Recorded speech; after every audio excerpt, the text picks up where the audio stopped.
Добрый день, уважаемые эксперты. Меня зовут Снежана Егорова, ученица 10 класса Кептинской средней общеобразовательной школы. Тема исследовательской работы называется «Жизнь, деятельность Алексея Алексеевича Колоковского. Дешифровка семчасского дневника 1923-1924 года». Новая биографика – реконструкция личной жизни исторических личностей. Одно из значительных мест в персональной истории занимает исследование писательских дневников.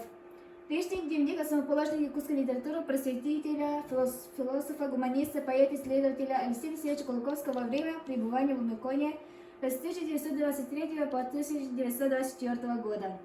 Проблемы исследования. Казалось бы, все научные труды и художественные произведения Колоковского изучены вдоль и поперек, по 70 дневник, как исторический документ мало изучен.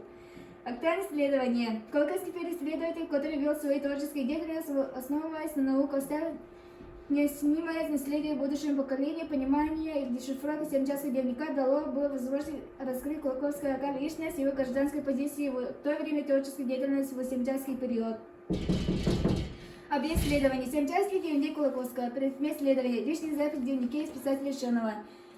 Цель исследования. Дешифровать наиболее важные записи семчасского дневника Колоковского. Задача исследования. Изучить литературу жизни деятельности Колоковского, изучить период жизни Колоковского в Умиконе, прочитать книгу «Семчасский дневник», дешифровать запись в дневнике Колоковского и сделать комментарии, основывать свои записи, сделать выводы. Что такое дневник? Дневник – это своего рода исповедь одного человека, где автор предельно откровенно описывает не только происходящее, но и самого себя. Именно за второй ноября 1923 года начал вести свой личный дневник Алексей Алексеевич Колоковский. Ему было уже 46 лет. Алексей Алексеевич приводит несколько причин вести свой дневник. Дальше. Какие выводы заключения можете сделать из этих комментариев? Дневник Колоковского был написан на русском языке.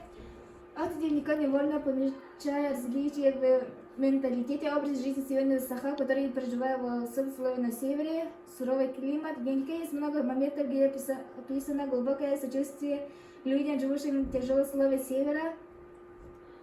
Так. Семчасский период был одним из самых плодотворных в научном плане. А также из Колоковского и запись дневников видно, что именно в семчасский период были значительно доработаны и доведены до совершенства поэма «Сон шамана», портрет якутской жизни, норы и реки, наступление лета, Рыхохон свидетельствует о высокой результативности литературной работы в семчасский период. Семчасский дневник занимает свое положение в биографике Колоковского авторского периода устойчивого отождествления великого мыслителя в изменяющем мире. Спасибо за внимание.